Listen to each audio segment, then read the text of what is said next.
Halika, may paraan para makatakas ka. Diyos ko, ano ito nangyayari? Tulisan! Tulisan! Bakit? Ano ang nagawa ang kasalanan? Malalaman yan sa Pilipino! Tabi!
Sa ngayon, matutunghayan ang totoong storya ng No Limit Tangyere. Kabanata 43. Tuloy-tuloy sa higaan ng may sakit na walang inumang pinansin matapos mawakan ng kamay. Maria! Maria! Anak ko! Hindi ka mamamatay.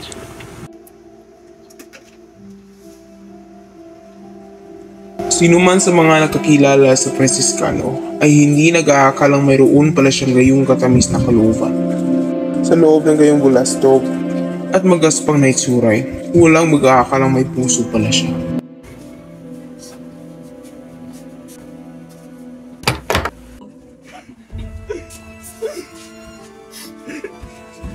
Hindi na makapagpatuloy si Padre Damaso at lumayo sa dalaga na umiiyak na parang isang bata. Nagtuloy siya sa kaida para maibulalas ang kanyang sakit sa lilim ng mga punong gumagapang sa balag na nasa balkon ni Maria Clara. Tinignan siyang walang kilos ni kaimik-imik ni Padre Salve na nagpapakagat sa labi.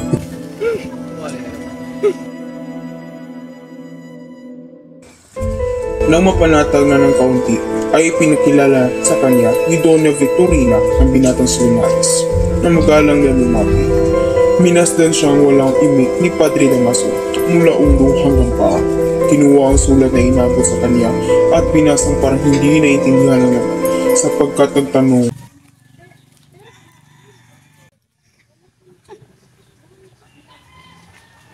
At sino kayo? Ramon Solinares ang inaanak ng Ginalaw. Kayo, ikaw ang inaanak ni Carlitos. Halika di kaya tumiyak.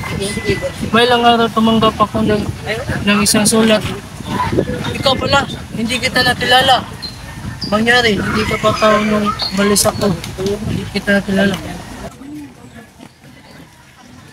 Magkaraan ng mga unang sulak ng katuwaan at matapos ang mga unang tanong tungkol kay Carlicos at kay Pepa ay nagtanong si Padre Damaso. Ngayon, ano ang gusto ni Carlicos na gawin ko sa iyo? Sa sulat po ay may sinasabi. Sulat? Siya nga. At ang gusto ay ihanap kita ng isang mapapasukan at isang babae. Mapapasukan ay madali. Marunong kabang umasa at sumulat. Ako po ay nag-aaral ng pag-aabogado sa University of Central. Karamba, kung gayapi ka Carlitos ka, wala sa mukha mo. Mukha kang dalaga, pero mas mabuti pero ang bigyan kita ng isang babae. Isang babae? Padre, hindi po ako nagmamadali. Ang kaniyang mukha ay hindi na malungkot ni masaya. Ngayong matigas ang kaniyang anyo at parang nagbubulay-bulay. Sa malayo'y minamasdan ni Padre Salve ang lahat ng nangyayari.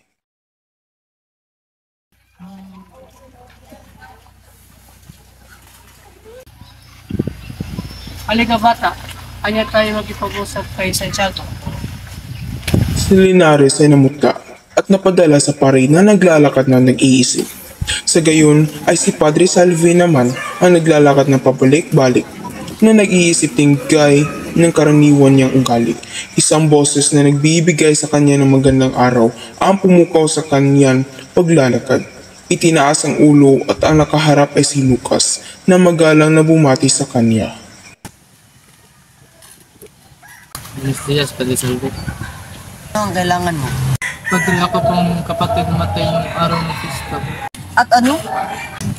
Padre, maroon po ako ng bahay ng Ginoong Kristo mo para humingi ng kabarihan ng sinulubong mo na ako sa sipa. Ang sinabi mo ayaw niyang magbayad sa kadahilan ng iyang mamatay dahil sa kasalanan ng aking minamahal. Kumintik siyang namatay dahil sa kanilang aking minamahal. Kaawang-awang kapatid! Kahapon bumalik ako para pasapin siya, pero kaalis na papunta rin Manila at nag-iwan ng 500 peso ng bilang limot at napabili ng huwag akong babalik. Padre, 500 peso para kaawang-awa kong kapatid. 500 peso, Padre! Ano yun? Ano ang gusto mo? Ay Padre, paano itulong mo sa akin alang-alang sa Diyos? Ano ang narapat kong gawin kailanmay laging mabuti sa iyong mga payo? May sabi sa iyo, hindi ka taga rito. Kayo po ay kilala sa buong probinsya. Uwi ka sa inyo at pasalamatan mo si Ginoong gusto mo dahil hindi ka ipinabilanggo. Sulong! At akala ko ay Sulong! gusto ko po makita si Padre Damaso. Si Lucas ay pumapanaog na bumubulong.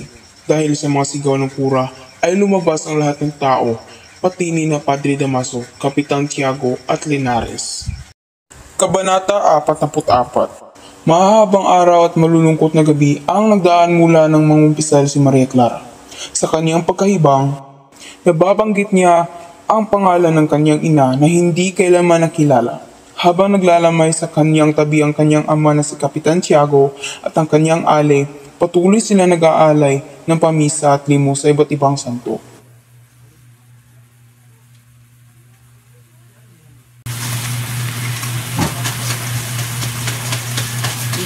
Dito ba ka din?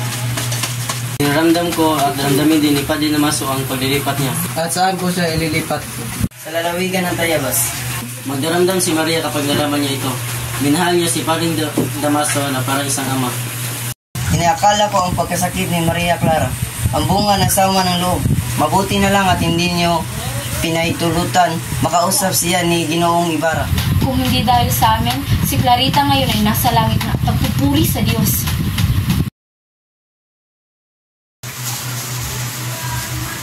Kainin mo ito. Ang sabi nila, ihinto lang ang gamot kapag nakaramdam ka ng ugong sa iyong tenga.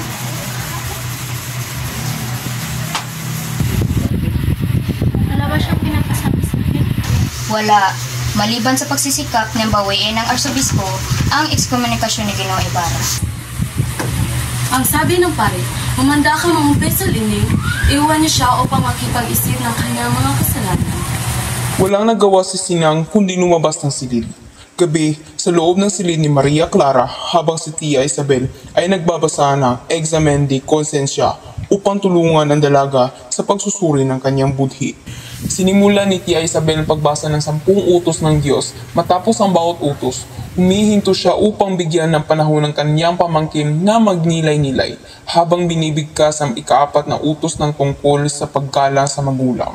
Napansin niyang si Maria Clara ay lumuluha ng tahimik.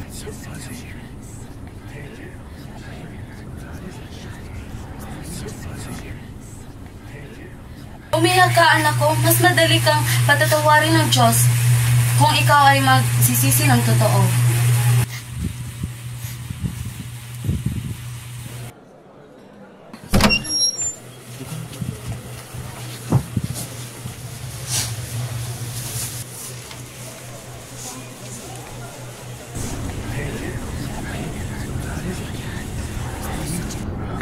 Tapos na.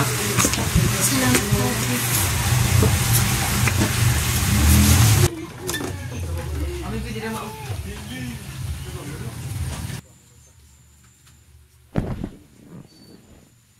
Jesus Maria Joseph, Sino ang nakakaunawa sa mga dalaga ngayon? Kabanata 45. Sa sandaling iyon, isang lalaki ang lumitaw mula sa likuran ng natalampas. Agad itong humugot ng revolver at itinukot sa bagong dating. Sino ka? Sama ba ninyo si Matadang Pablo? Kapitan ba ang tinutukoy mo? Oo, narito siya. Kung gayon, sabihin mo sa kanya ay nahanap siya ni Elias. Hindi pa ba si Elias? Kung ganun man, sumunod kayo sa akin.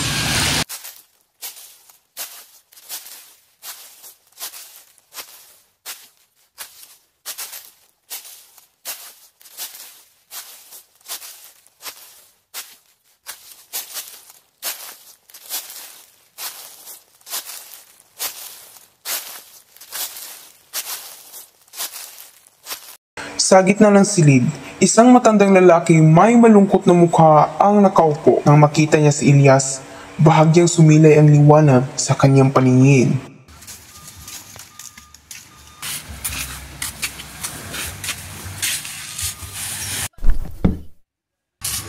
Ikaw ba?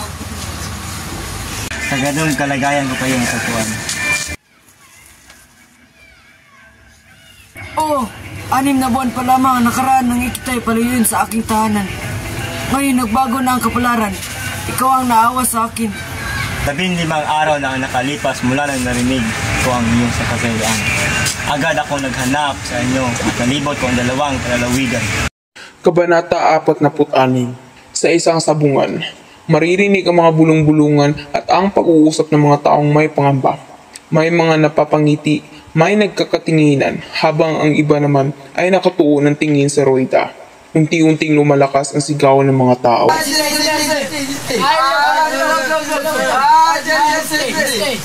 ang 50.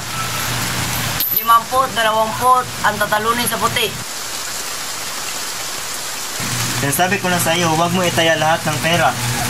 Kung sinulog mo ako, meron pa sa atin ipupusta sa pulak. Oh, ikaw pala. Pumayag naman kapatid mo ang sinabi ko o pupusta ka. Paano ang pagpusta namin kung natalo ng lahat ng aming pera? Ano? Pumayag kayo? Ayaw niya kung mapapautang ninyo kami ng munting halaga. Sinasabi ninyong kami ay inyong kalala. Oo, kilala ko kayo. Kayo sina Tarsilo at Bruno. Mga bata't malalakas. Alam kong namatay ang inyong ama dahil sa tinanggap niyang 100 palo araw-araw mula sa mga sundalo. Alam kong hindi niyo iniisip ay na siya'y pinaghiganti. Samantala, sa kabilang bahagi ng sabungan, nag-uusap sina Kapitan Basilio at isang lalaking tagabayan. Nakita ba niyo ang aking bulik? Kung kukulangin sa dalawa, hindi ko ilalaro. Alam mo ba kung aling manok ang dinala ni Kapitan Tiago? Hindi po, kaninang umaga, dumating ang 2 niyang manok. Isa'y ang lasak na tumalo sa talisyan na konsul. Akala mo ba may lalaban natin sa lasak ang aking bulik? Abaw po, itataya ko pati ng aking bahay, pati ng aking suot kung paro. Dumating si Kapitan Tiago na nakasuot ng barong kanton, pantalong lana at sumberong panama. Sumusunod sa kanya ang 2 katulong na may dalang lasak at isang puting manok. Kabanata 47. Samantalang inilalaban ni Kapitan Tiago ang kanyang lasak, si Doña Victorina naman ay naglilibot sa bayan para makita ang ayos ng mga bahay at lupain ng mga batugang Indio. Napakapapangit ng mga bahay ng mga Indyong ito. Hindi ko malaman kung paano sila nakatira dyan. Kailangan bang maging Indyo para makatira dyan? At napakawalang pinag-aralan at napakamapagmataas. Nakasalubong tayo hindi nagpupugay. Pagpaluin mo sa sombrero. Gaya ng ginagawa ng makura at ng tiyente ng Guardia Civil. Turuan mo silang gumalang. At kung pagbuhatan ako ng kamay? Hindi ka ba lalaki? Pero pilay ako. Tabi! Tignan mo ang mga hayop na kutsero ngayon. Sasabihin ko sa Panginoon na turuan pa ng kaunti ang kanyang mga alila. Bumalik na tayo sa bahay. Sa takot ni Don Tiburcio sa galit ng asawa, siya ay sumunod agad. Sa kanilang paglalakad, nakasalubong nila si Alperes at nagbatian. Dahil dito, lalong sumama ang loob ni Doña Victorina. Di ka dapat nakipagkamay sa Alperes lamang. Bahagya na niyang ginalaw ang kanyang kapasete at ikaw na may nag-alis pa ng sombrero. Hindi ka marunong lumagay sa katayuan mo. Siya ang puno dito. Ang mayroon sa atin, mga Indio ba tayo? May katwiran ka. Dumaan sila sa harapan ng bahay ng Alperes, kung saan si Doña Consolacion ay nakadungaw sa bintana. Siya ay nakasuot ng pranila at humihit-hit ng tabako. Pagkakita kay Doña Victorina, minasdan niya ito mula ulo hanggang paa, lumabi, lumura at tumingin sa kabila.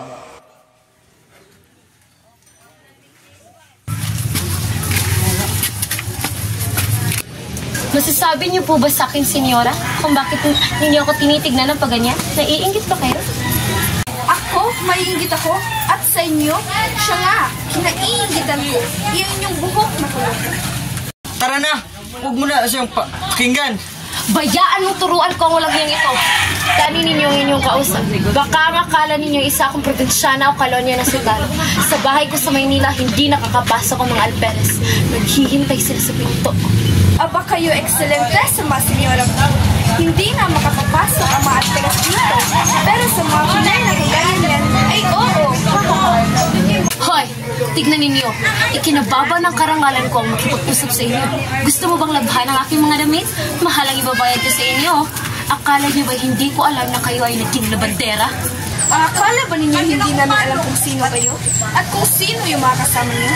Senyora, ako po'y walang naging asawa kundi isa lang. Pero kayo ay ilan.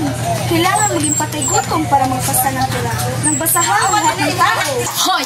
Bumaba ka riyan, matandang baboy, at nang maturog ko ang saraulam mong bibig. Kalonya ng isang batalyong sundalo, lagtod mula pagkabata.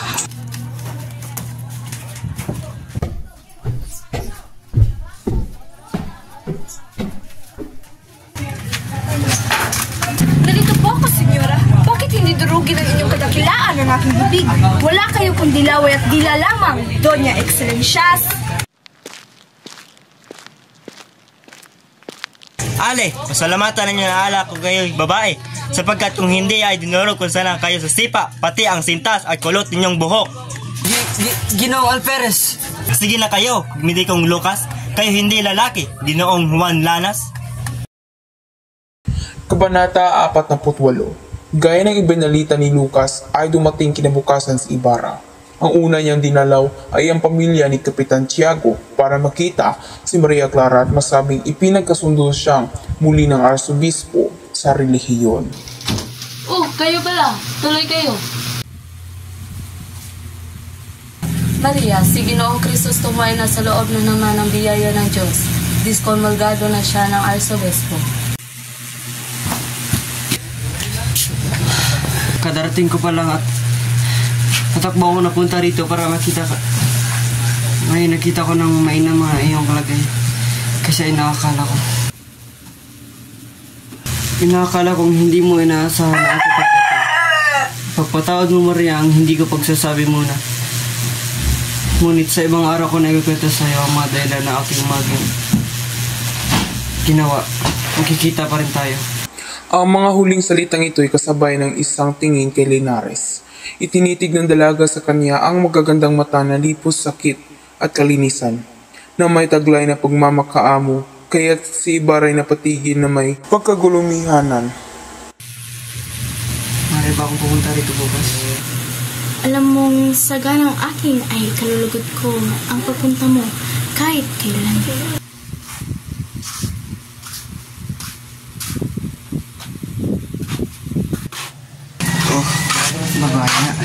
Hindi niya napansin nakarating siya sa lugar na pinagtatayuan ng eskwelahan. Malaki na rin ang nagawa. Si Nor Juan ay naparuot pa rito na hawak ang metro at paluhog. Sa gitna ng maraming manggagawa, sumalubong sa kanya ito ng patakbo nang siya'y makita.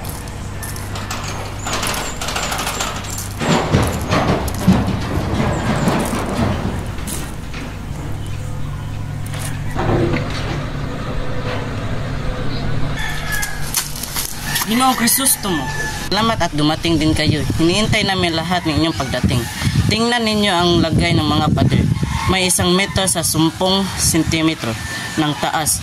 Sa loob ng 2 araw ay aabot niya ng pantay na tao.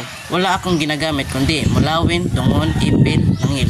Humingiling ako ng tindalo, pino at nara para sa mga kasangkapan. Gusto ba ninyong tingnan ang mga hukay sa ilalim?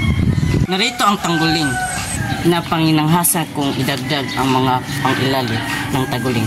Ito ay papunta sa isang balon na may 30 bang ang layo.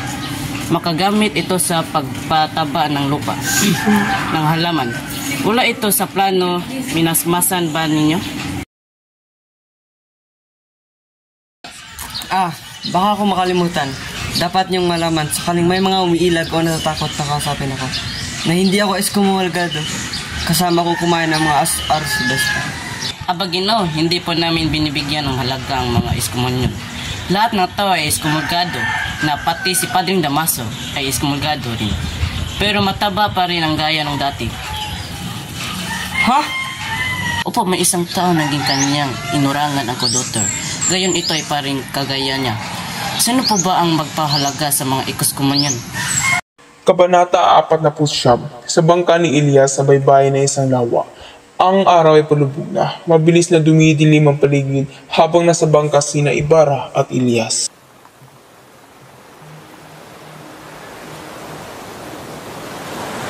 Pagpatawad po ninyo din.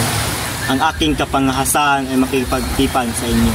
Gusto ko lang makausap na kayo ng buong laya at pinilit ang lugar na ito. Sapagkat dito yung mga makakarinig sa atin, makababalik din tayo sa loob ng isang oras. Namamali kayo, kaibigang Elias. Ihati din niyo ako sa bayang iyon na natanaw niyo mula rito. Ang kapanaryo, iniaboy ako ng masamang kapalaran sa ngayon. Masamang kapalaran? Opo, sapagkat sukat ba namang nakasalubong ko sa papunta rito ang alperes na nagpumilit na ako'y samahan para mailayo ko siya. Sinabi ko sa kanyang doon ako papunta sa bayang iyon at maghapon ako roon. Pinasasalamatan ko po kayo sa ginawang iyon, pero nagpasama na sana kayo. Ha? At kayo? Maaaring ako'y makilala. Noong minsan makita ko ako'y hindi niya naisip gawin ang poster ng aking itsura at mga palatandaan. Ano ang sasabihin niyo sa akin? Ginoo, dala ko ang mga hangarin ng maraming sawing palad. Ng mga sawing palad? Ano ang gusto niyong sabihin? Gaya'y hangad nila ay ang Dalaking pagbabago sa pamamalakad ng mga sundalo, ng mga pari at mga patakaran. Sa isang sabi, humihingi sila ng isang linga magulang sa pamahalaan. Pagbabago? Sa anong paraan? Halimbawa, igalang ang karangalan ng tao, magkaroon ng mga karapanagan sa kanilang pamumuhay at bawasan ang kapangyarihan ng mga taong madalas umubuso sa kanilang tungkulin. Elias, hindi ko alam kung sino ka, pero nahuhulaan ko kung hindi ka pangkaraniwan. Naiintindihan mo ang sinasabi ko. Ang mga unang nabanggit ay walang mapapala. Walang ganong kapangyarihan ang general para magsagawa ng pagbabago. Kayo man po ba'y naniniwala sa may masamang bagay na kailangan? Naniniwala ba kayo paggawa na mabuti ay kailangan gumawa rin ng masama? Hindi, pero ang bayan ay isang katawan na may sakit. Minsan, kailangan gumamit ng matinding lunas upang gumaling ito. Masamang manggagamot po, Ginoo. Iyong walang hinahanap kundi ang lunas at hindi iniimbestiga ang pananggalingan ng sakit. Ang ginagawa ng Guardia Civil ay pananakop at panggagamit ng lakas, pero hindi naman ito nagdadala ng tunay na kapayapaan. Kinikilala ko may mga kasalanan nga, pero hindi ba't may mga nagawa rin silang kabutihan? Ang Guardia Civil ay nakapipigil sa paglaganap ng mga kriminalidad. Hindi po. Ang takot ng lalong napalaganap ng samaan. Ang mga tao ay natutulak ng pagiging tulisan dahil sa pang-aubuso ng mga pangyarihan. Hindi ba mas pakabubuti kung bawasan ng lahas at palitan ng katarungan? Naguguluhan ako sa katuwiran mo, Elias. Ang pagkilala ng utang ng loob hindi dapat maging dahilan upang tiisin ang pang-aabos. Ang pananampalataya na tinuturo natin maging kasangkapan upang mawalan tayo ng kalayaan. Hindi ba't dapat lamang na magkaroon ng pambabago? Elias, hindi ako lumaki sa bayan, kaya maaaring may hindi ako nauunawaan. Kung ganoon, pagpatawad ninyo, ngunit wala nang saysay ang ating usapan. Sabihin ninyo kung saan kita ihahatid. Sa huling sandali, Nagpasya si Ibarra na pakinggan ang buong kwento ni Elias. Tumango siya, tanda ang kanyang interes. Kabanata 50. Sa isang bangka sa baybaybayin, si Elias ay nagsisimulang magkwento kay Ibarra tungkol sa kanyang pamilya. May mga 60 taon na ang nakalipas nang ang aking lilong ay nanirahan sa Manila bilang isang tinidor de libros ng isang negosyanteng Kastilyo. Siya ay may asawa at anak, ngunit isang gabi, isang malaking sunog ang sumiklap at siya ang pinagbintangang may kagawan. Napakasakit pakinggan ang iyong pinagdaanan, Elias. Ano ang nangyari pagkatapos? Ang aking ninuno ay naglayas kasama ang kanyang pamilya. Sa hirap ng buhay, nagpakamatay ang aking lolo at iniwan ang aking lola at ang kanilang anak. Nang hindi na nila matagalan ang gutom, napilitan ang aking lola na ipagbili ang kanyang katawan upang mabuhay. Napakaraming kasamaan ang nagawa sa inyong pamilya, Elias. Oo, Ginoo. Ang aking pamilya ay itinuturing mababang uri na tila wala ng karapatang lumikaya. Hanggang sa dumating ako at ang aking kambal. Ang aking kapatid ay hindi kinaya ang sakit at kahihiyan. Isang araw, nawala siya at nakalipas ng 6 na buwan. Tapuan na lamang siyang kanyang bangkay ang dalampasigan. Iyon ang araw na pa siya akong namuhay bilang isang nagagalang. Elias, naiintindihan ko na ngayon kung bakit ganito ang pananaw mo sa buhay. Ngunit paano natin may paglalaban ng ating bayan nang hindi dumadanak ang dugo? Ginoo, ang kalayaan ay hindi makukuha sa paghihintay lamang. Ngunit kung hindi ninyo nais ang laban, maghintay na lamang tayo sa tamang pagkakataon. Tahimik na naglayag ang bangka hanggang makarating sa Pangpang. Doon, bumaba si Ibarra habang si Elias ay muli nagsimulang sumagwan palayo. Kabanata 51. Nagsisimula ang eksena kay Linares na pabalik-balik sa paglalakad. Hawak-hawak ang isang sulat. Ano kaya mangyayari? Ang duelo. Malatong malaki ko ito. Si Ibarra. Makakaya ko ito.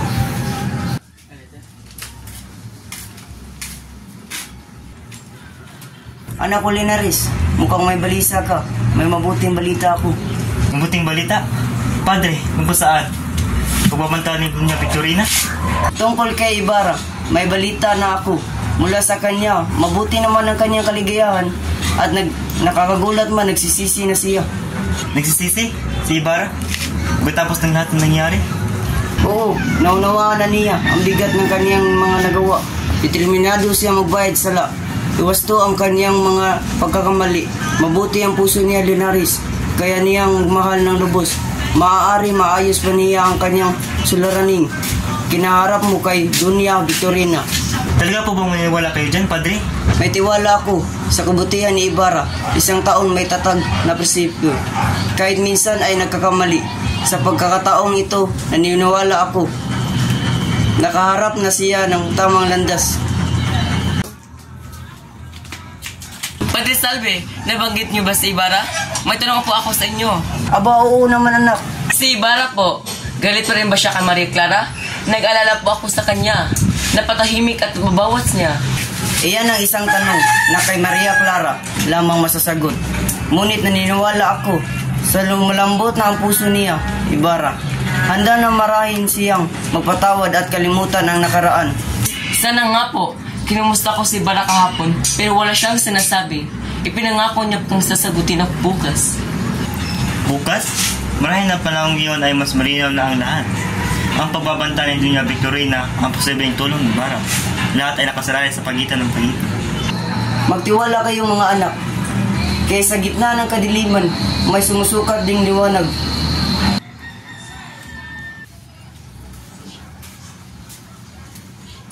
Sana nga po'y maganda ang balita ni Maria Clara. Sana nga nagbabago si Ibarra. Sana nga sinang anak. Kabanata 52. Malamig ang simoy ng hangin at madilim ang gabi. Nagpapahiwatig ng nalalapit na Disyembre. Samantalang 3 anino ang paanas na nag-uusap sa pinto ng libingan. Nakausap mo ba si Elias? Hindi, ngunit kasama natin siya sapagkat may utang na loob siya sa kay Ginoong Ibarra. Sumama ako sapagkat ang asawa ko ay pinagamot ni Ginoong Ibarra, Maynila. Saka na nga ako ay binuhinto upang makagalit sa kura. Salakay naman kami sa kwartel upang masabi ang aming ama ay may anak na lalaki. 5 kaming sasalakay. Sapat na ito. Ang wika ni Ginoong Ibarra ay 20 raw kami. Natigil ang usapan nang may narinig silang dumarating. Nabanaaga nila ang panggigilid ng isang anino sa bakod at sa likod nito.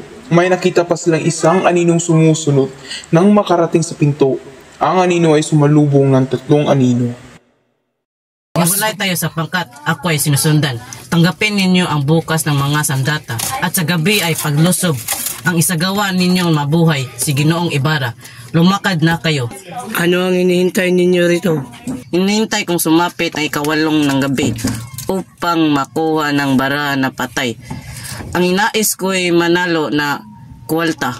Ngayon gabi at kayo, anong inyong layunin? Gayon din. Mabuti at magkaroon ako ng kasama. Pagtugtog na 8 na maglalagay ako ng mga gumalaw na barangay. Siya ay barahang magpapatay na at dapat na gawin sa pamagitan ng tayaan. Kayo ay may dalang baraha? Naalala ng una na ang patay ay hindi nagkikipagsugal sa dalawa. Napagkayarian nilang sila muna ang magsusugal upang malaman kung sino ang dapat umalis. Kabanata 53. Nagtungo si Don Filipo sa bahay ni Filosopo Tasio at sila'y nag-usap. May ilang araw naghihiga ang Pilosopo dahil sa mabilis na paghihina ng katawan. Hindi ko kayo mabati sa inyong pagbibitiw ng tukulin, sapagkat ngayon ay kalaban na ninyo ang Guardia Civil at tila hindi nararapat. Ang puno ay kailangang manatinig kanyang tungkulin ng panahon ng digma. Dapat nga po, kung ang general ay matapat, katid ba ninyo na ang mga nahuli kong Guardia Civil ay pinawala ng hindi man lang inusik? Kung walang pahintulot ang aking puno, ay wala pa akong magagawa. Wala pa akong magagawa sa bayan matatapang. Tingnan niyo si Ginoong Ibarra na sumusunod sa paniniwala ng marami. Siya po ay naniniwala sa excommunication. Ibang katayuan niyo ay Ginoong Ibarra. Ang nasa niya magtanim at upang magawa ang kailangang magbigay ng sila ng kalagkasan. Ang tungkulin niyo ay magsunod kaya't ang nangangailangan ng lakas sa halip na labanin niyo ang kapitan ay kinalaban niyo sana ang nagmamalabi sa katungkulan ng mga pangangalais sa bayan. Marahil hindi kayo ang mag-iisa sapagkat ang isipan na bay hindi matulad noong 20 taon na ang nakakalipas. Ito ba ang inyong paniniwala? Hindi nyo nakitang panahon nagdaan at hindi rin ninyo napag-aralan na binubunga ng magdami dito ang mga Europeo, ang pagdating sa bagong aklat at ang patungo ng maraming nating kabataan sa Europa. Sinabi ninyong kasama ng pagkakasulong ang mga Jesuita. Ngunit bakit po sila tinutulig sa Europa? May 3 paraan ng pagsunod sa pasulong. Sa unahan, sa tagiliran, at sa likuran. Ang mga nauuna ay umaakay. Ang nasa tagiliran ay nagpapadala at naghuhuli ng pagtatangay. Sa agos na ng pag-unlad, iyan ay mga Jesuitas sa Europea.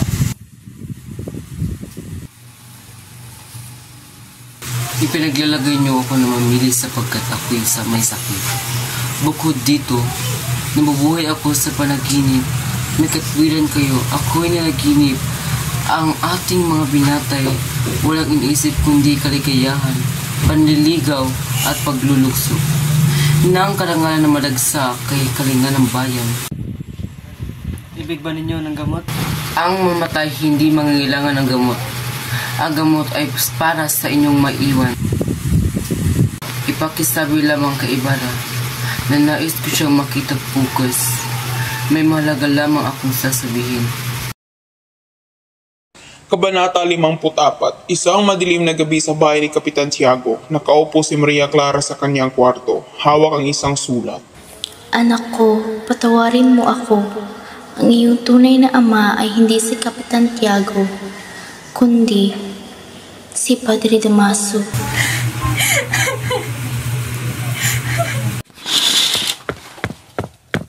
Maria, anong nangyari?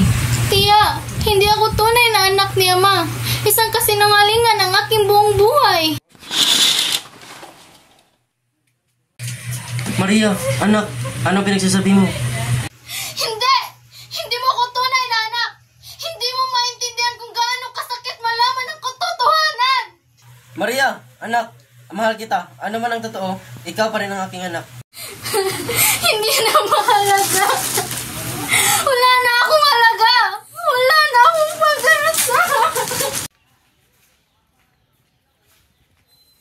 Clara, handa ka na ba ang talikuran ng mundo? Wala na akong ibang patutunguhan, Padre, kundi ang kumbento na lang lamang ang makakapagligtas sa akin. Isang matalinong desisyon, Iya.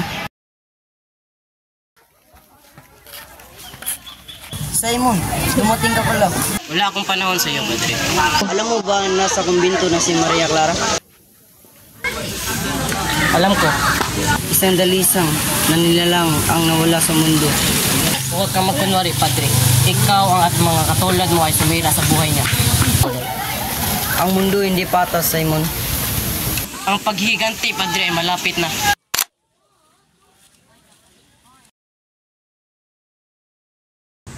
Kabanata 55. Sa loob ng bahay ni Kapitan Tiago, isang marangyang salo-salo ang nagaganap.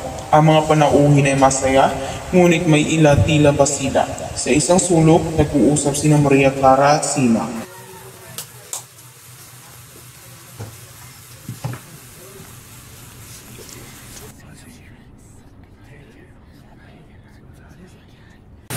Tingnan mo, hindi ba't parang palandadaan ng sakuna amang nangyayari? Anong ibig mong sabihin? Dumating na sila. Biglang maririnig ang mga sigawan mula sa labas. Pumasok ang mga guardian civil at sinalakay ang bahay. Nagulat ang lahat at natakbuhan ang mga panauhin. Sumuko kayo! Bakit? Ano ang nagawa ang kasalanan? Wala naman yan sa presinto! Diyos ko, ano itong nangyayari? Tulisan! Tulisan! Nagkakagulo ang lahat. Sa gitna ng kaguluhan, may isang malakas na pagsabog. Biglang may sumiklab na apoy sa isang bahagi ng bahay. Tumakbo tayo! Halika, may paraan para makatakas ka.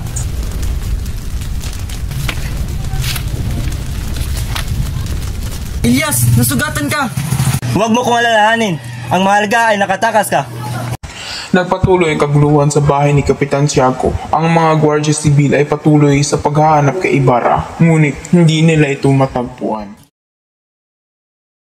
Kabanata 56. Kinabukasan pagkatapos ng gulo, ang mga lansangan ay tahimik. Sisip sa bintana ni Hermana Rufa, ngit-ngitian siya ni Hermana Puti.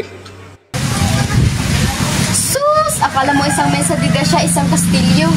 Maraming putok, sabi nila. Mga pangkat daw ni Matandang Pablo. Mga tulisan ba? Hindi marami. Ang balita ay ang padronyero nakalaban ng mga sibil at iyon ang dahilan kung bakit hinuli si Don Filipo. Sinasabing may 14 na patay at nagsimula na rin maglabasan ng iba pang mga tao sa lansangan.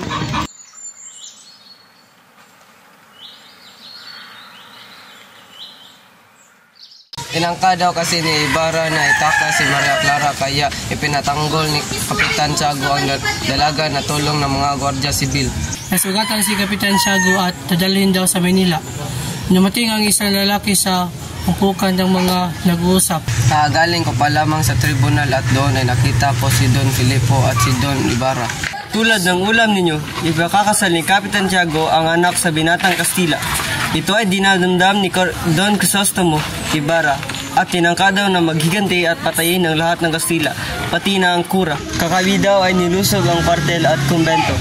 Mabuti na lamang at sa awa ng Diyos, ang kura ay nasa bahay noon ni Kapitan Tiago. Marami daw nakatakas, sinunog daw ng mga sibil ang bahay ni Ibarra. At kung hindi ito nahuli noon, siya din ay susunugin. Hindi natin gilawin hanggang hindi dumating ang mga may kapangyarihan. Matigas na ito, matagal ng patay.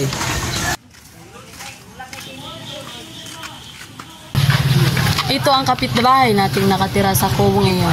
Ito ang may 2 linggong pa lamang nakakarating. Tignan ninyo ang piklat sa mukha. Ave Maria, ipagdasal natin ang kanyang kaluluwa. Hangal, erehe. Hindi mo ba alam ang sabi ni Padre Damaso? Isang paghalay sa Diyos ang ipagdasal. Ang isang kondinado. Ang nagbigti ay walang ligtas sa impyerno, kaya't hindi inililibing sa lupang ang sagrado. 2 beses ko siyang nakitang kausap ng sakristyang mayor.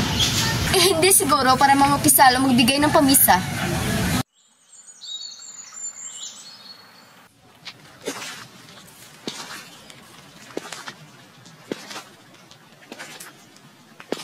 Anong tinitignan mo?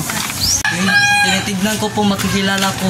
Hindi mo ba alam, narinig na iyang ay nangangalan ng Lucas? Natutulog ka ba?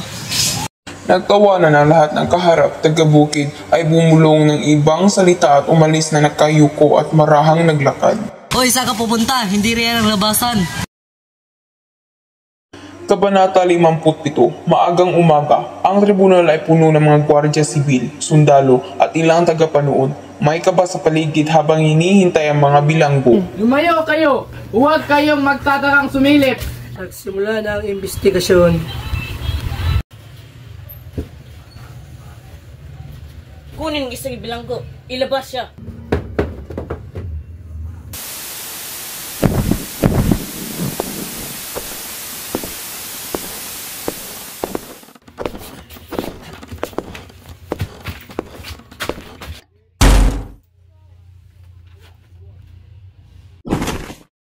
Anong pangalan mo? Tarsilo Alasigan. Ano ang pinangako sa inyo ni Ginoong Kristo mo para salakayin ninyo ang kwartel? Wala kaming kinalaman kay Ginoong Ibarra. Kumanti lamang kami para sa aming ama na pinatay ninyo sa palo. Hanapin ninyo ang iba niyang kasabwat. Nasa isang bangin. Patayin na ninyo ako. Wala na kayong malalaman pa. Paluin hanggang magsalita. Timbain siya! Magsasalita ka na? Akunin mo ang aking kapatid babae. Kabanata 58, ang mga bilanggo ay dadalhin sa umbayan at ang mga balitang ito ay nagbunga ng hinagpis at panakwi. Tuliro at balisa ang pamilya ng mga bilanggo, pabalik-balik sa kumbento, kwartel at tribunal para humingi ng awa at tulong. Subalit walang pamansin sa kanila. Wala silang kilalang mataas na tao na maaaring tumulong para mapalaya ang mga kamag-anak. May sakit ang kura at ayaw na lumabas ng silid. Ayaw daw nito magkipag-usap kahit kanino. Ang Ala Perez naman ay nagdagdag ng mga bantay upang hindi siya malapitan ng mga babaeng sumasamo sa kanya. Ang kapitan naman ay lalong nawala ng silbi. Nagkakapaso ang sikat ng araw ngunit ng mga babae ay ayaw pa rin umalis. Umalis na kayo at baka magkasakit pa ang mga anak niyo. Ano pa ba ang halaga ng buhay kung mawawala ang kanilang amang kumakalinga at nagpapaaral sa kanila? Antonio, anak! Dapat hulihin si Andong at ikulong sapagkat may bago siyang salawan! Tama! Tama! Lahat ng iyon ay dapat ipaghiganti sapagkat ang mga sibil ay nagmamalabis! Tama! Si Ginoong Ibarra ang may kagawa ng lahat. Ibig ba niyan sila'y palakarin pa?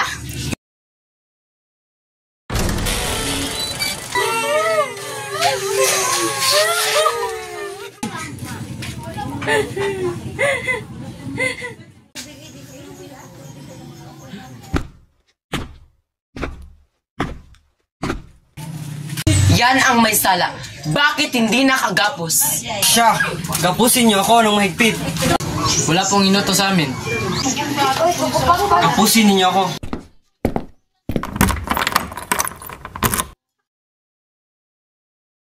Ano ang pagkakasalang nagawa sa inyo ng aking asawa at anak? Masdan ninyo ang bunso kung inalisan ninyo ng ama! Duwag! Hinayaan mo magkipaglaban ang iba para sa iyo samantalang ikaw ay nagtatago lamang! Duwag! Sumpain ka ng Diyos. Sumpain ang kayaman ng kinamal mo upang guluhin ang gaming kapayapaan. Sumpain ka. Ang dapat sa iyo ay bitayin.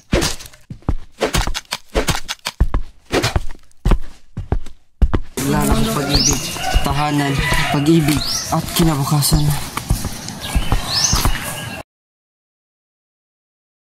Kabanata 59, ang ginawang pagsulong ng mga naapi o skimmer ay nakarating at napalathala ng mga diaryo sa Maynila. Iba rin ang balitang nagmula sa kumbento, iba-iba ang estilo ng mga balitang lumaganap. At ang pag-unawa ng mga ito ay batay talas ng isip, kuro-kuro, damdami at paniniwala. Isang tidiyom. At ngayon, sino may huwag magkakulang sa pagsakuro, hindi kaunting-unting kagalingan ang ginawa ng Diyos. Na ipinakita kung gaano kahalagahan natin. Dahil sa ganitong munting turo, marahil ay kinakagat ang kanyang mga labi ng General Buisit. Ano kaya ang mangyayari sa kanya kung hindi ang mga kapisanan ng mga prayle? at lalong uminam ang ating pagdiriwang ibinigay alam natin sa uldog na tagapagluto at sa produktor. Amen. Amen. Mabuhay si Salvi. Mabuhay. Nakita na ninyo, iya'y isa nag-aral sa mga sweta, lumalabas sa Ateneo ang mga filibustero at ang mga kaaway ng mga praile. Sinabi ko na, ipinapahamak ng mga sweta ang lupain ito, pinahalalay ang ugali ng kabataan. At ang Diyos ang nakakaalam kung paano ang mga pagkakagawa.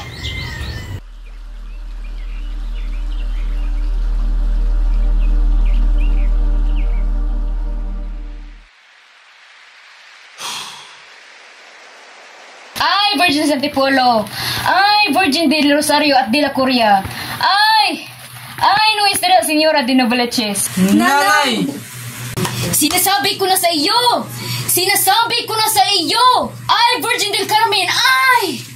Ano ang sinasabi ko sa iyo? Hindi ko sinasabi sa iyo yan. Wala akong sinasabing anuman sa iyo. Ay! Kung pinakinggan mo sana ako. Ngayon ako ang bibigyan mong kasalanan? Hindi mo ba sinabi sa aking magaling ang aking ginawa na siya'y aking ibinayab ang kumain dito sa atin? Sabagat palibhasa ay mayaman. Aba! Tunay nga sinasabi ko iyan sa iyo. Sapagkat wala na magagawa, wala kang ginagawa kung hindi purihin siya.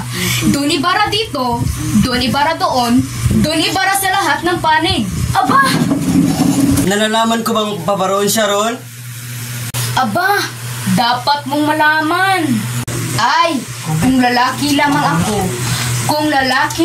ako, ngayon di haharap ako sa Kapitan General upang ako'y humandog sa pakikihamok laban sa mga naghihimagsik. Ngayon din. Hindi mo ba nabasa ang dyaryo? Basahin mo!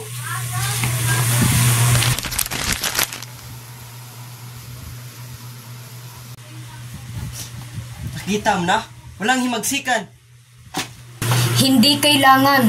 Dapat kang humarap na gaya na ginawa ng madre ng taong 72 at nangaligtas ng anaan. Siya nga, humarap din si Padre Porch. Ano? Sabihin mo ang pangalan iyan at nang bukas debitayin ka sa bagong bayan. Hindi mo ba nalalamang sukat na ang saysayan ang pangalan iyan upang parusahan ka? Ano? Sabihin mo! Kuya Benjo, anong nangyayari? Kuya? Ay, pinsan. Ipinatawag kita sapagkat hindi ko maalam kung ano ang mangyayari sa aming mga babae. Ano ba ang hatol sa amin?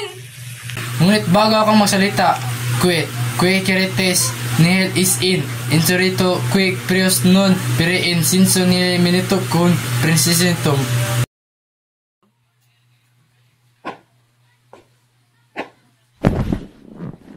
Bakit kayo naiyak? Nalalaman mo na ang balita tungkol sa paghihimagsik? At ano, may utang ba sa iyo si Don Crisostomo? Wala! Ngunit talastasin mong inanyayahan siyang ni Tino na kumain dito. Bumati sa kanya sa tulay ng Espanya. Wiwikain nila si Don Crisostomo ay kanyang kaibigan. Kaibigan, sabihin mo sa akin kung sino ang kinakasama mo at sasabihin ko sa iyo kung sino ikaw. Bigyan mo nga isang argumento si Tinong at nang huwag siyang bitayin. Masama ang ginawa mo. Totoong kasama-samaan ang ginawa mo. Pinsan, sa iyong ginawang pagkitang pag-ibigan sa binatang iyang.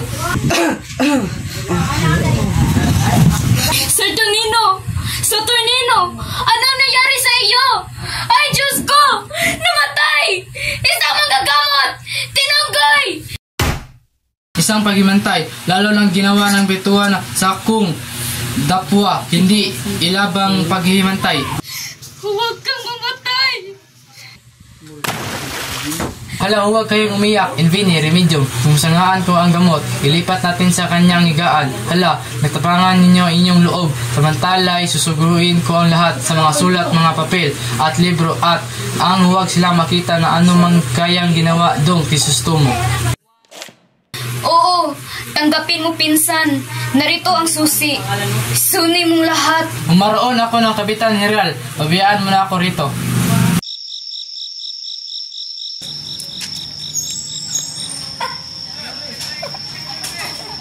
katotohanan ay dating nasusuot ako sa mga pride at sa mga Guardia Civil dahil sa kagaspangan ng kanilang mga asal. Ngunit ngayon nakikita ko sa kanila ay pinakikinabang. Halos aking kagagalak na pakasal sa alinman sa kanila. Kakabayan ako. Gayun din ang sabi ko, sayang at ngayon wala rito ang naunang gobernador. Kung siya ang naririto, nilinisin ang bayang ito. At malinipol ang mga lahi ng mga filibusterilyo. Nalaman ng Kapitan General kung ano ang kanilang katungkulan sapagkat kanyang pinuspos ng mga biyaya ang ibarang iyan. Pinuspos ng mga biyaya, pinananga lamang ninyo ang pagkahindi marunong kumilala ng utang na loob nitong mga Indyo. At nalaman ba ninyo ang aking narinig? Tignan natin. Ano iyon? Ano ang sinasabi nila? Yakitibay ng mga taong mapapaniwalaan ang lahat ng mga kaingayan iyon sa pagpatayo ng isang paralan ay wala kundi pawang kahaka-haka lamang. Jesus, nakita niyo na? Sasangkalan lamang ang paralan. Ang bantay niya ay magtayo ng isang kuta at ng buhat doy. Pagkapanganig kong sila'y lusubin namin. Jesus! Pagkalaki-laking kataksilan, ang isang Indyo nga lamang ang tanging makapagtataglay ng ganyang palaimbi-imbing mga kaisipan. Kung ako ang Kapitan General, nakita ni sila. Gayon din ang sabi ko, darapin ko ang lahat ng abogadilyo, klirigilyo, mga ngalakal, at sila'y aking itapon o ipadala sa ibang lupain. Bawat masamay bunutin, pati ang ugat. Nalalaman ba ninyo ang narinig kong salitaan? Ang asawa raw ni Kapitan Tino. Naalala ba ninyo? Iyan bang may dalawang anak na babae? At ano? Aba, ang babaeng iyo ay bagong kahahandog ngayong hapon sa Kapitan General ng isang singsing na 1,000 piso ang halaga. Siya nga ba? At bakit? Ang sabi raw ng babae, iyon daw ay bigay niyang pamasko.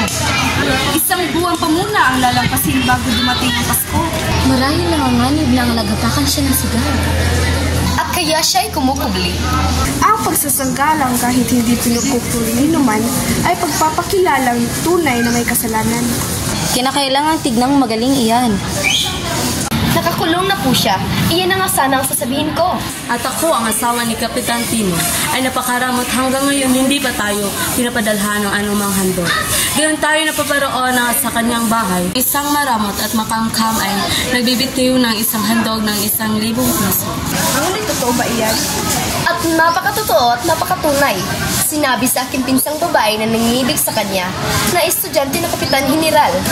At halos ibig kong aalain ang sisi na iyon. Ang suot ng panganay ng araw ng kapistahan. Siya'y laging batbat ng brilyante. Isang paraan din namang magaling upang makapagbili, na gaya rin ng alinman sa mga ibang paraan, na huwag nang bumili ng isang tau-tauhan o bumayad pa ng isang tinda.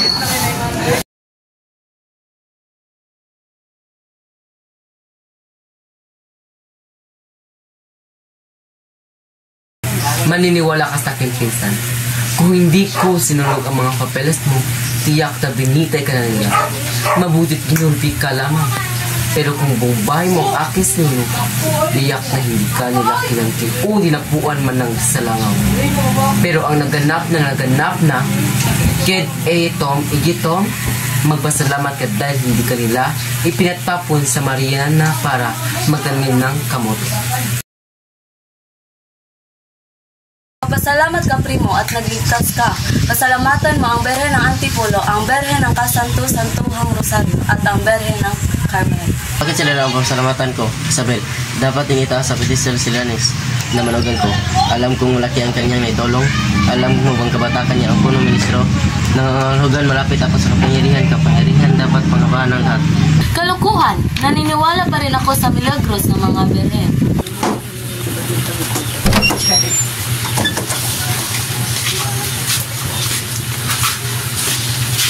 Natutuwa ako't hinuli na pala nila si Ibarra. Supresibo at kalaban siya ng pamahalaan. Dapat lamang siyang ikalaboso. Hindi ba mahal kong esposo? Iko? Linares, sabihin mo nga sa kanila kung ano ang sinasabi ng Kapitan General kay Ibarra. Alam kong ikaw ang laging kausap nito. Hindi naman, pinsan. Anong hindi? Nahihiya ka pa, Linares. Alam naman ng lahat na marami kang koneksyon.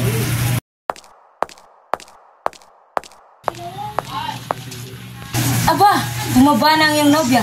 Mukhang namumula siya. Magandang umaga po, Doña Victorina. Magpasalamat ka, Iha, at hindi pinimbestigahan ng ama mo, Maria Clara. Salamat sa Diyos. Hindi lang sa Diyos, Iha. Magpasalamat ka rin sa magiging esposo mo. Malaki ang tulong ni Linares para hindi maimbestigahan ng ama mo. Hindi ba, Don Santiago? Mabuti nga pala at maaga kayong dumating, Doña Victorina, ng Tiburcio. Kailangang maging maaga ako. Dapat mong tandaan, Don Santiago, na daig na maaga pang masipag. Narito upang pag-usapan natin ang formal na Pagpamanhin ninyo. Babalik po ako sa aking kwarto. Sige ya, may malaga lang kami pag-usapan ni Doña Victorina. Halina at pag-usapan na natin ang kasal ng mga bata.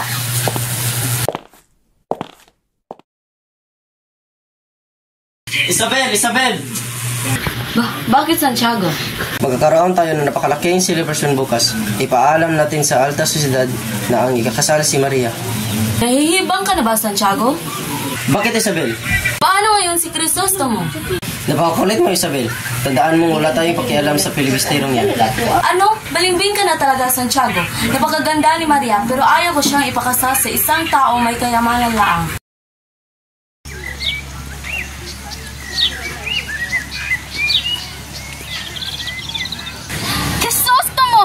Crisostomo! Maria! Maria! Crisostomo! Salamat at nagkita tayo. Paano ka nakalabas ng bilangguan? Iniligtas ako ni Elias sa kulungan. Natatandaan mo ba ang sumpang pinangako ko sa harap ng bangkay ng ina ko? Na kita'y paliligayahin anuman ang mangyari sa akin. Nangad kong lalay sa iyo ang 1,000 at isang katuwaan sa buhay, pag-ibig, karangalan, at katahimikan. Gusto mo, hindi upang patawarin ako. Narito ka upang sumbatan ako, upang dustayin ako. Minamahal kita, Crisostomo. Alam mo yan. Pero kailangan magkalayo ang landas natin sa utos ng kapalaran. Hindi mo alam ang ugat ng kasaysayang pinanggalingan ko, Crisostomo.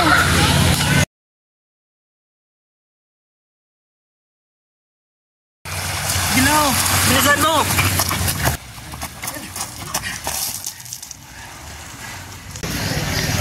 Ano sa tingin naman dapat kong gawin? Elias! Kung mamarapin ko, itatago ko kayo sa isang kaibigan na Mandaluyong. Bukayin ko po ang galapet at lahas na itatago ko sa puno ng Cavite. Ako? Pangingibang bansa? Matatahimik kayo sa ibang lupain. Natingala kayo sa yaman at napakarami ninyong kaibigan sa Espanya. Maaari po ninyong lukarin doon sa patawad kayo. Nasa ilalim na tayo ng tulay, Elias, pero ano yung ingay na naririnig ko? Mga damba po ng mga matakbong kabayo. Naikot po at gumugulo ng Guardia Civil na paghahanap sa iyo. Elias, ang kalungkutan mo ay gawa ng angkan ko. Sinapayo mong mag-ibang bansa ako. Bakit hindi ka sumama sa akin? Itinuring mo kong kapatid. Pagsuluhan natin ang kayamanan dapat pinagsasa ng ating ninuno. Ang kalungkutan po ng aking angkan ay nagtulak sa akin para pananasan dalang atin ng kapagpalad ng marami sila. Niligaya po ako makasama sila pagdurusa.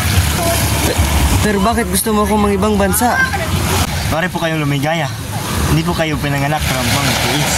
Marami pa rin naman akong pinagtitiis at pinagdudurusang sakit sa dibdib.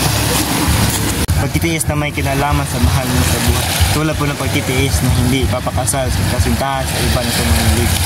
Pero ako po, bukod sa dalanghating ninyo, makita ang ama ng kasintahan sa kamatay bilangguan. Ang pagtatayo ng paralan ay pinangarap ko para sa kagalingan ng mga mahirap na mamayan. Ginagawa po ninyo ang lahat para sa bayan sapagkat namulat kayo sa ama ninyong nagpapahalaga kagalingan man lahat. Totoo yan. Maswerte ako sa pagkakaroon ng isang amang nagbigay pagpapahalaga sa binigyan ng tao. Matanda man o bata, mayaman man o maralita. Maswerte din naman po ako. Nakadaupang palag ng mga maralitang itinakwil ng mga marangyang malipunan. Lalo ko po silang naunawaan sapagkat kami ay nasasalo sa isang pinggan. Natutulog sa isang higaan, sama-sama sa pakikibaka laban sa mga pang-aping pamahalaan. Ama ka, Elias. Ama ka. Natutuwa po ako na niniwala kayo. Kakaiba na ang pananaw ninyo ngayon kung pagkumpara sa pananaw ninyo noong una tayong usap sa baybayin. May nakita ka bang isang mistisuhing binata na kamukha ng nasa larawan nito? Wala po. Ipamalita mo na kung sino man ang makahuli sa binatang ito ay gagantipalaan. Salamat po at paalam.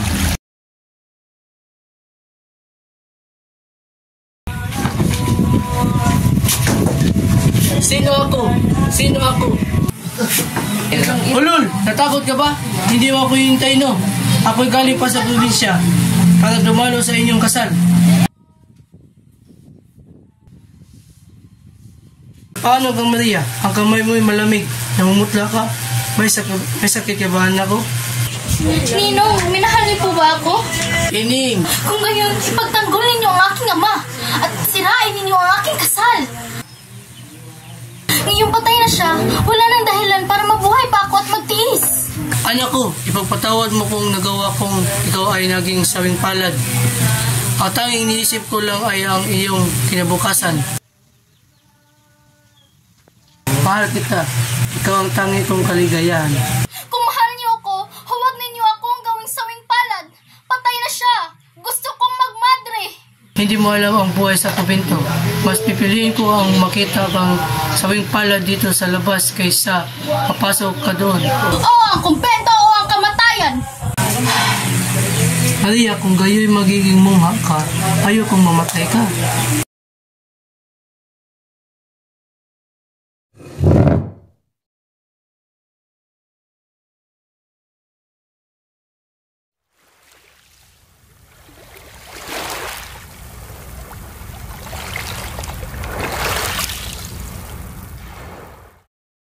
Gantihan po sana kayo ng Diyos sa inyong kabutihang loob.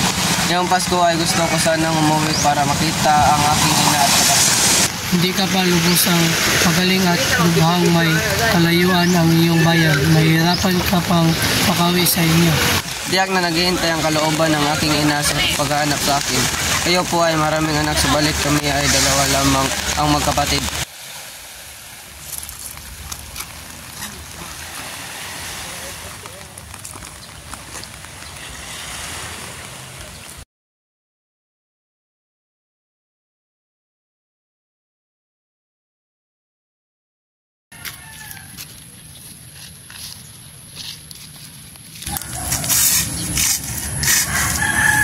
Basilio, Crispin! Mga anak! Inay! Inay! Inay! Inay! Ako po to, si Basilio!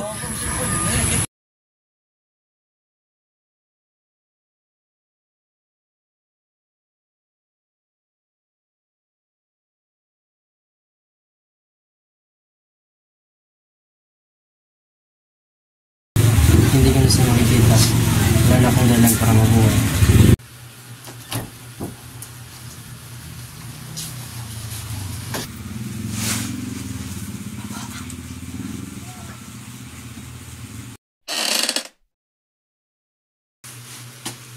Maria, anak ko, huwag mong gawin ito. Hindi mo alam ang pasakit ng buhay sa loob ng kumbinto. Ama, wala na akong dahilan para manatili sa mundo. Isang mungha nakatayo sa bubungan. Anong ginawa niya doon?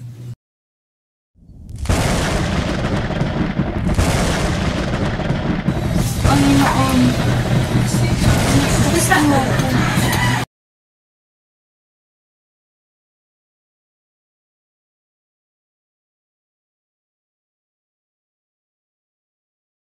Bigyan ninyo sa akin ang batang mungha, hindi kayo maaaring magtago ng 1 taon. Humihingi ng katarungan.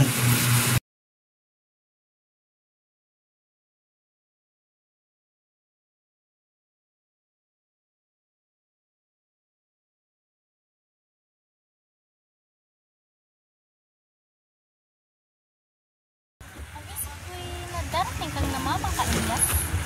Hindi ko magawa. Sulami. Dumaan ang bangkang panugis at pakilala ko ang isa sa mga tanguhan nito. Diyos ko, natakot ka mamutok sa sarili.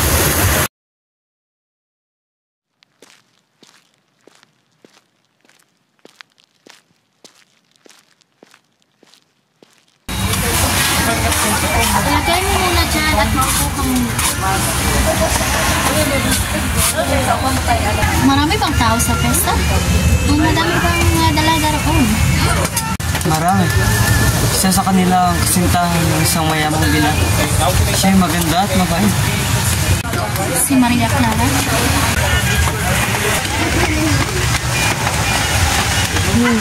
Elias, iiwan ko na ang kubong ito. Lilipat ako sa Mindoro upang mamuhay kasama ang aking mga kamag-anak. Bakit? May pasama ng loob sa'yo? Wala, ngunit hindi ako maaaring mamumuhay ng nag-iisa. Ang tahanang ito ay may bahagi ng aking magpagkatao, ngunit kailangan kong lumisan. Kung alam mo lamang sila, kung wala lang ang malupit kong nakaraan, tagal na kitang ipinakasal sa mata ng Diyos at tayong dalawa'y mumuhay ng payapa sa piling ng kalikasan. Hindi mo ba maaaring manatili rito, Elias? Parang kahit wala na ako, alam kong may magmamahal sa aking tahanan. Hindi maaari sila ngayon. Hindi ngayon. Lalo na ngayon.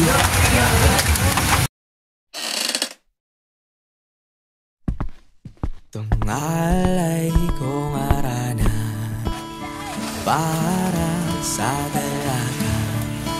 Walang kasing ganda ang mayroon sa sangalin mo. Ayak kung nanaisin ng tadhanang mapanlilang di hahayaan mawala pa tong liham na umaasa.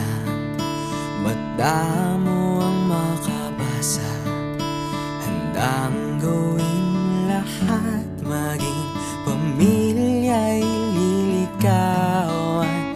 Ngayon lang nakadama ng wagas na pagkamangha. Hiling ko lang naman na tayo na sanang dalawa, siyang huli at ang umpisa. Papatunayan ang unang pag-ibig ay di mawawala. Nakailang tula na, ba't tila di napupuna ang tangi kong hiling hanggang dulo